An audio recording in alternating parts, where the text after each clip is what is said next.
It appears young Mr. Potter is going to war.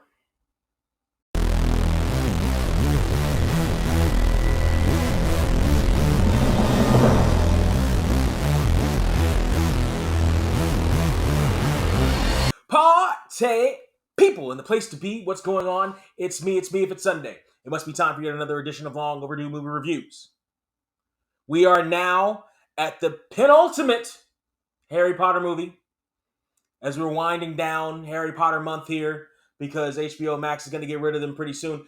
Not that it really matters at this particular point because HBO Max is about to get rid of me as a customer. Honestly, if we're being quite serious, this update sucks. And as soon as I'm finished with this, the only reason why I'm still watching HBO Max is because this all happened in the middle of me watching the Harry Potter movies. And I said I was going to do the Harry Potter movies and I started them and I might as well finish them. And I'm almost there. I've got one more movie and that's it. I'm done with for the foreseeable future. I'm done with HBO Max. Okay? I hate their update. I hate it. It's terrible and it's breakable. I rewound this thing one time to try to go back to hear something that I didn't quite hear, and I swear it broke the stupid app. I hate this app. It's so dumb. Just tangent. Did this need to be 2 parts? I feel like it probably stretched to the point of being 2 parts. There was a little bit of filler here, but it somewhat earned the time that we're talking about here, and I'm going to get into that when we get into the spoiler section. You felt the gravity of what was going on in this movie. A lot. Special effects, we're on the same boat as we were last time. They kept the special effects to what was absolutely needed. There's obviously, not anything extravagant, not anything ridiculous that slaps you in the face with how terrible it is. It all fits with what we're talking about and what we're doing here. It all appears like it belongs in this world. It appears realistic, at least enough so that you're not yanked out of the experience. And it's easy for me to be yanked out of a movie experience, as you may know.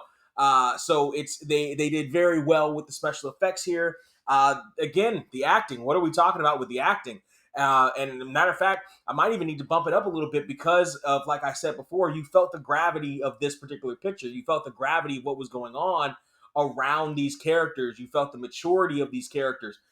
Really, to an extent, the main gang felt mature beyond their years a bit here. So you felt the camaraderie amongst people. You felt all that stuff coming to a head. The enormity of the stakes were much higher in this than they seem to be in the other ones, if for no other reason than because of the connection that you had with the characters already at this point. So everything seems more earned in this movie than it certainly did in the last one, and the one that was like 1275. It feels more earned than that as well. Okay, we're gonna get into spoilers here for this, 20 some 10 decade year old movie or so. Sip before we dip into spoiler territory. Here we go.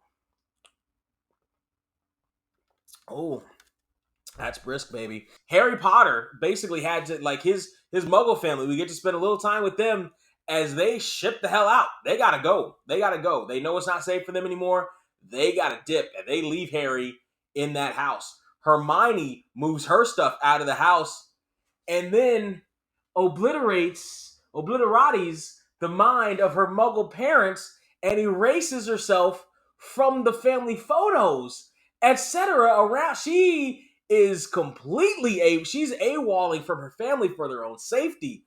People are getting out of town. Like, it's going down right now. It's really going down. We got a new Ministry of Magic. He is clearly in the pocket of the Dark Lord, as he's got the chick with the cats from the other movie who was I shall not tell a lying people on their hands as his right-hand man now. The Dark Order kills one of the teachers and decides to feed her to a snake as they discuss Harry Potter's move. Now, so the Order of the Phoenix is trying to excavate Harry Potter as quickly as possible. there was a date set for the 30th, etc. Snape comes in and says, no, they're moving him this Saturday. So as they try to move Harry Potter out, it's intercepted. Snape's intel is correct. They intercept him. They intercept Harry Potter in the move. People get injured in the process. Before they're trying to do this, the Order of the Phoenix has everybody take a Harry Potter potion and transform them into Harry Potter so that, decoys all the way around. Harry Potter and Hagrid get on a bike. Death Eaters come after everybody. Injure one of the Weasley twins. You sons of... Oh, now you got me. Now you got me, you sons of bitches. The Weasley boys are my boys. You understand? I ride with the Weasley boys. I ride with the Weasley twins. They're my boys. Don't you do nothing to the Weasley twins. And sure enough, they chop a hole through one of the Weasleys. Man, are you kidding me? You can't do that. Not the Weasleys. Not the Weasleys. They did that to the Weasleys. Man, now I'm invested. Now you got me. Huge big chase through Muggle Great Britain, by the way. All these Death Eaters and cycles and witches and brooms and stuff going all over the place. Cars flipping over. It's like a Fast and Furious movie. Only I actually care about the characters and they actually develop them. You know what I'm saying? Like, it's all over the place. All this kind of damage is going on. Everybody finally gets to the Weasley house where we see our poor Weasley boy with the hole through his ear and head and everything. He's looking like a victim, really. But everybody recommences. We lost the dude with the creepy eye on the way there. He's gone now, but everybody's there. There's a wedding that's going to take place with some characters that we don't meet really in the other movies. At least if they did, maybe they were hella younger, so they were unrecognizable at this point. But they're coming to. It's the oldest Weasley boy, the oldest one. I don't remember meeting him in the movies. But there's a wedding that's going to take place. During this wedding, Harry tries to get some information from a reporter who wrote about the memory of Dumbledore. And as soon as he does that, the ministry is overtaken, which is how we get a new minister. It's completely ambushed. It's a coup, basically, on the ministry. And then the Death Eaters come and ambush the wedding at the new rebuilt Weasley house. So they just tears that down all asunder. In the process, we get an escape. HP, Granger, and our boy Ron all escape, and they're on the run. They are on the run. More assassination attempts are coming as they go through Muggle England trying to catch a little break, get a cappuccino. Here come the Death Eaters. Pow, pow, pow. Pew, pew, pew, pew, pew, pew, pew, pew, pew, pew, pew, pew, pew, pew, pew, all over the place. And Hermione, with her little bag of tricks, has a whole bunch of stuff in her little bag of tricks. They Experiente or whatever the hell out of there to the house of the sleepaway house, the disappearing house thingamabob that's apparently been ransacked completely. The only person there that's still there is the troll who hates Harry Potter and all mudbloods, and they talk to him about the amulet, about the Horcrux, the necklace Horcrux. RAB apparently is one of the ancestors of Harry Potter's godfather, and so they talk to him about that, and because he was the one that took the real Horcrux from Voldemort and claimed to destroy it. So they were trying to make sure that he actually destroyed it. He gave it to the troll. The troll couldn't destroy it.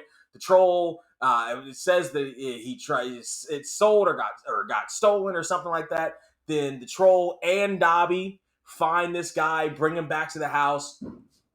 They, tackle him, right? And he tells them where to go find it.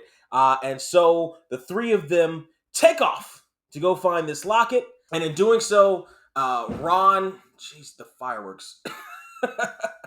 In doing though, they have to go to the ministry now, which is basically under Nazi rule at this particular point. So in order to do that, they have to transform into three higher-ups in the ministry itself. And they do that. They get some information. They stop an inquisition where they find that the amulet is on Kitty Lady's neck as she's inquisiting somebody and basically about to send the flying demons onto her to destroy her soul. But they save her. They grab the amulet really quickly, and they take off. They take all the way off. As they're about to take off, somebody curses Ron and cuts his shoulder up, and Hermione's tending to him, and then we get into the wooded area, and this is where the movie slows down. And in slowing down, this is where the movie really takes a gamble, but also an investment. This is where the movie really decides to treat its audience like adults. This is where the movie decides no more action for a long time.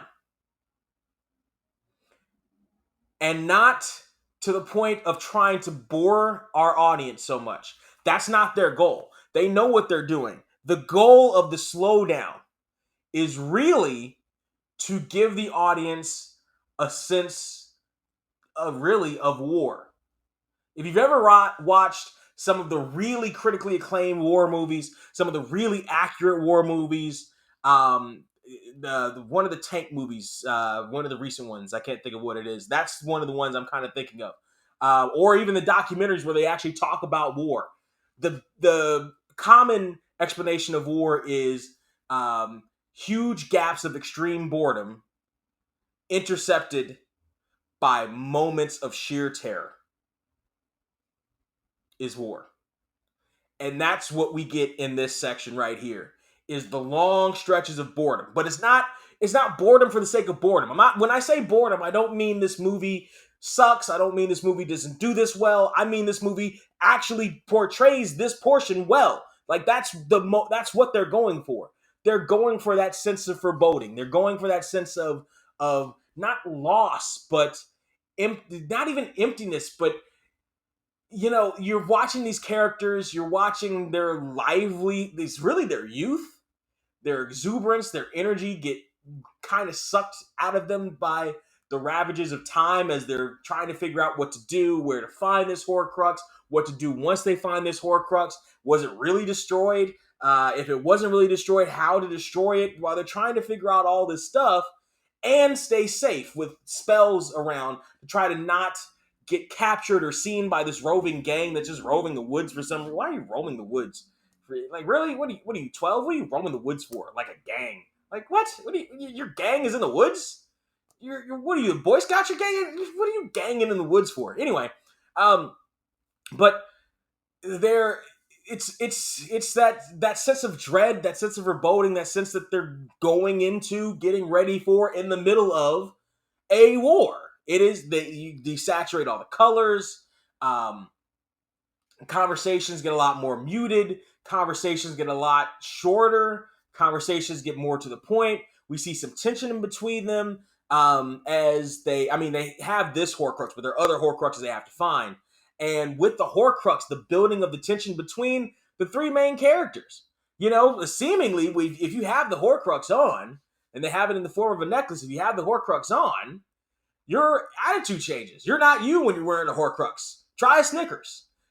Everybody is more on edge than they already are when they're wearing the Horcrux. Harry's getting visions again. Hermione's getting bitchy at people. Ron is getting bitchy at people, starting a fight with Hermione and Harry, talking about, I saw the two of you in the woods. That was nothing. That was nothing. They were just talking or trying to figure some shit out.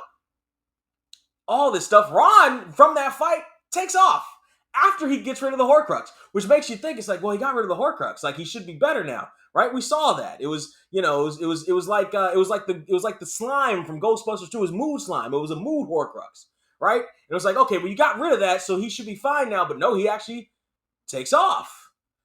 Before the wedding, Dumbledore leaves the gang different things. Leaves Ron a little clicker thing, something about light. Leaves Hermione this book. And leaves Harry Sword of Gryffindor, which he technically doesn't have the rights to, and they can't find it, and the first snatch the Goldie thingy that he caught in Quidditch, right?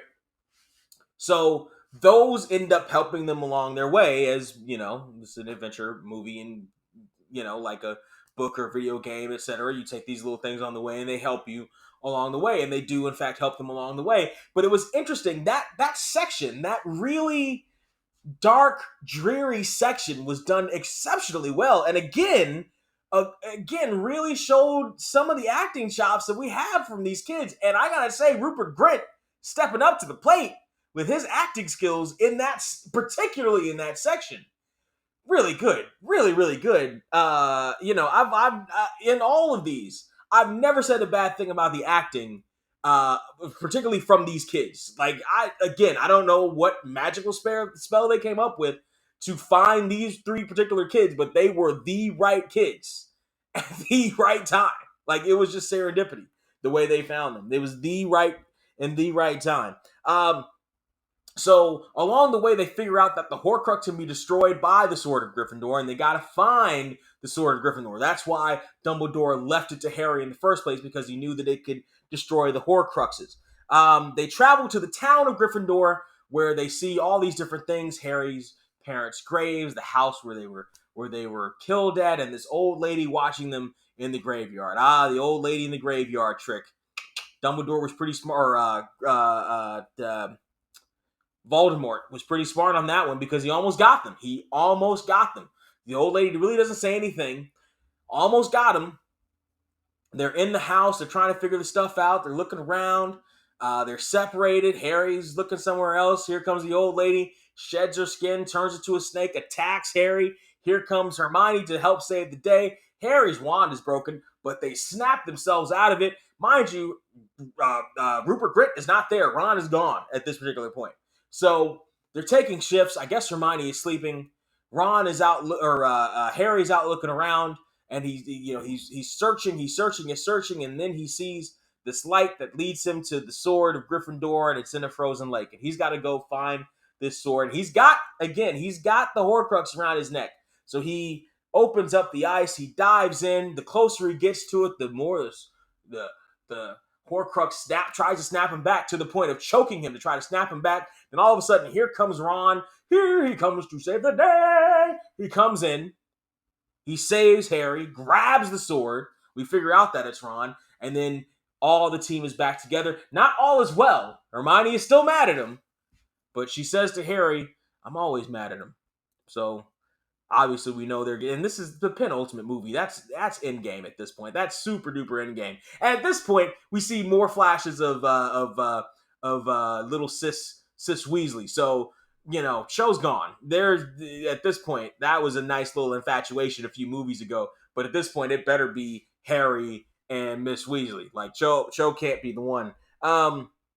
So Ron returns to help save the day. They travel a little bit to learn more about this symbol that keeps popping up. Harry saw it at the wedding. They keep seeing it different places in these books. He keeps seeing this symbol. So they're trying to learn more about this symbol. This symbol is about the Deathly Hallows. We find out how the movie got its name and where the Deathly Hallows were about. It was about a cloak of invisibility from death, as well as the most powerful wand in the history of wands, as well as, what was the other one? It was a pebble. It was a pebble to do something with something. There was a pebble to do something, or stone to do something with something. I forget what this to bring back the dead. Stone to bring back the dead. Okay, so Dumbledore's coming back to life. So bring back the dead. Maybe the parents, but it'll probably be Dumbledore. To bring back the dead. Or Snape. Snape is the third long shot option. Because I'm still kind of convinced Snape is going to sacrifice himself in that last movie. Meanwhile, in the Legion of Doom's chamber, young Malfoy is still wrestling with his emotions of turning full heel, etc. I'm still thinking he's gonna turn babyface in that last movie. Yada yada yada. They escape the old lady. Together, they meet back up with Ron. As they escape from all that stuff and learning about the Deathly Hallows from this guy that was at the wedding who double crosses them, basically to try to save his own hide from Voldemort, they escape, and unfortunately escape right into the hands of the Woods Gang. I don't know why this gang is in the woods, but he escapes into the hands of the Woods Gang. Big chase scene, chains are being thrown everywhere by the Woods Gang from their wands. Looks like everybody's just backed up behind each other. Hermione magics Harry's face to death, not to death, but plumps it all up so he's unrecognizable. They take him back to the Dark Circle's energy, the Temple of Doom, right? And they try to, is it Harry? Is it really Harry? I don't know if they can't really see the scar or anything. They've just figured his face so much. So they throw him in a cellar, yada, yada, yada. Here comes Dobby, who is super powerful, apparently. As a free elf, he can do basically anything he wants to. He's super duper powerful, helps try to save everybody that was already in the dungeon, including Warwick Davis. Shouts to Warwick Davis, Titan of the field, and the Dazed Look lady.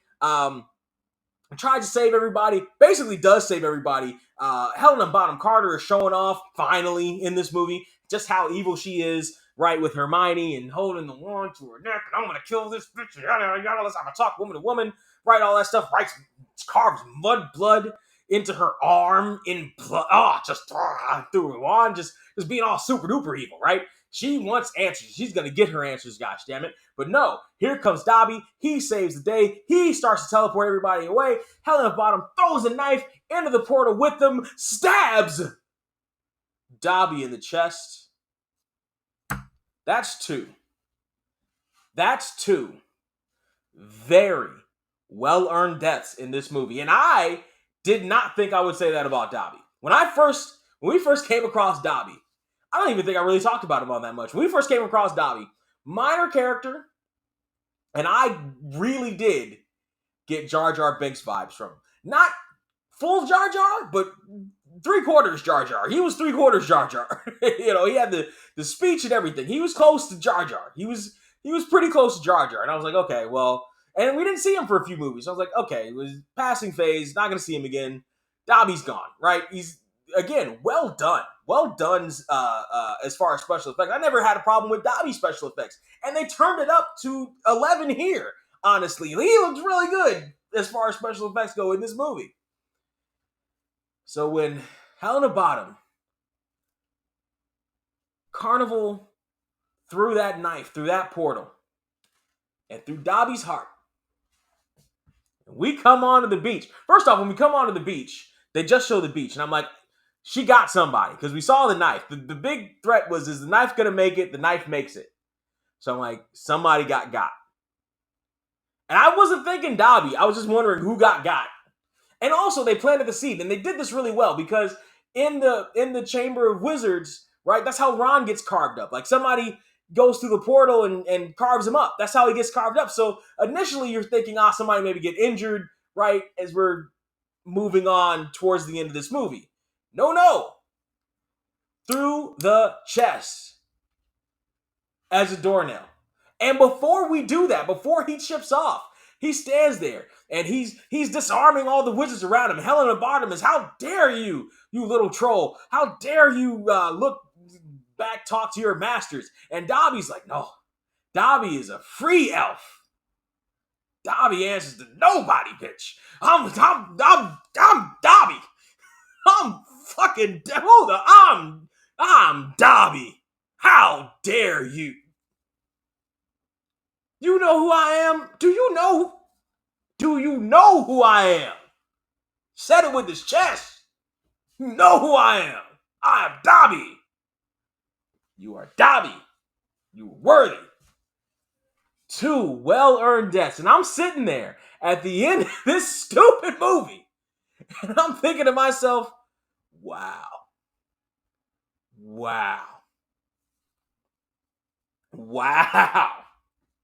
Look at you. Look at you, Harry Potter and the Deathly Hallows Part 1. Look at you. You are a well-formed movie. You are a well-executed movie. The special effects are well executed. The characters are really coming to fruition in this movie. Look at you. But we're not done yet. Harry decides to have a proper burial for Dobby. No magic. Just a shovel in the sand. And at the end, we see Voldemort desecrate Dumbledore's grave, steal the wand that's in his cold, dead hands. And we're ready for war in Part 2.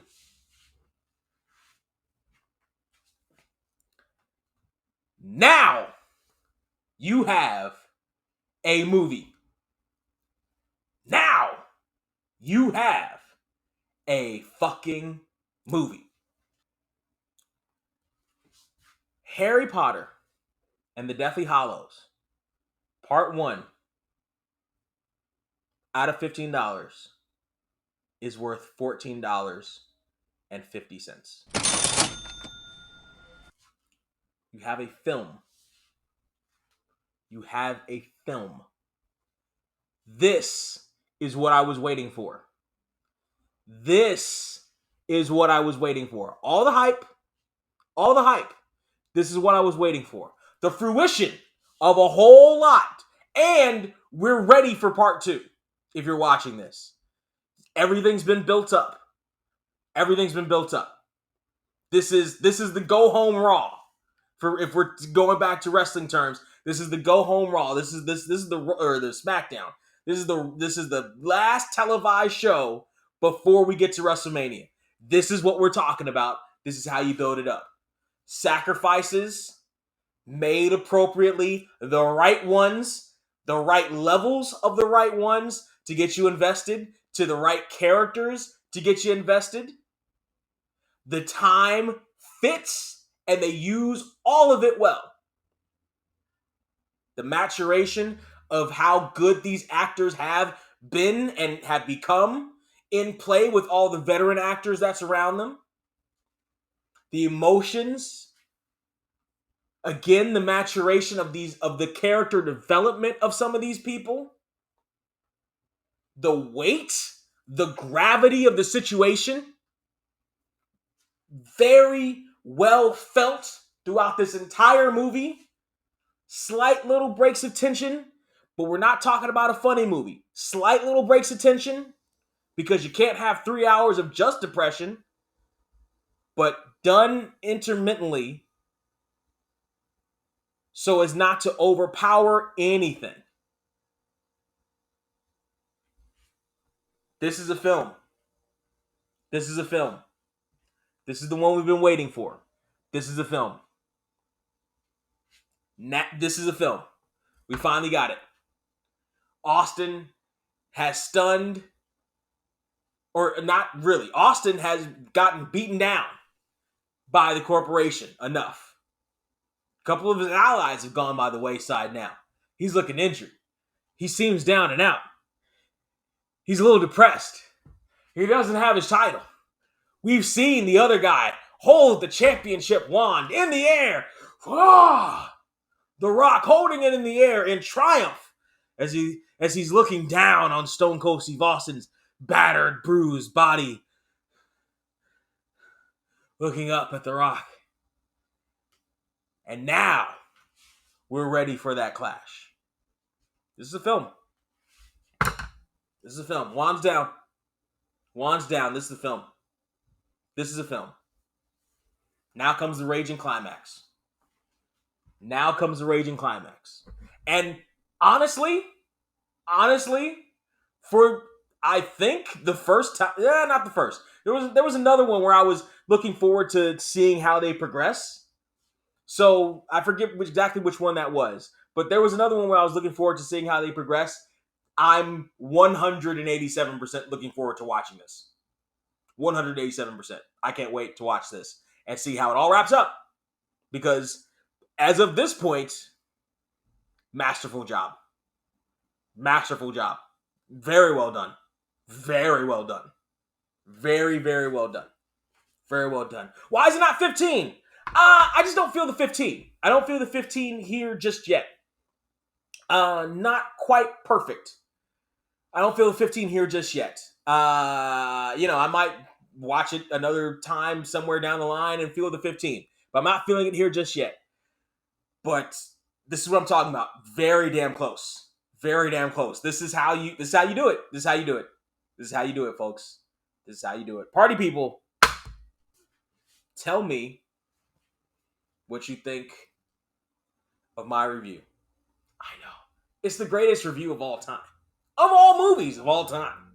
I know that, and you know that. So I need you to tell me down there in the comment section just how correct I am.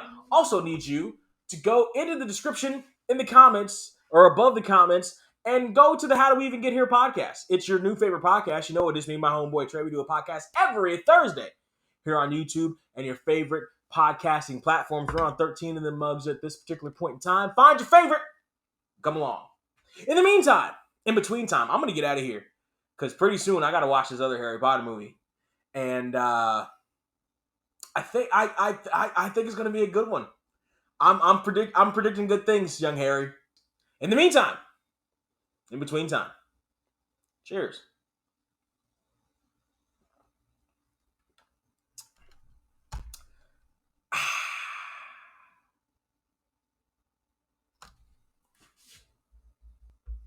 I'm a nice guy, I'm a nice place, with a nice smile on my nice face. Turn it back and I'm making sure my night's straight. And when you're out of town, I'll be making sure your wife's straight.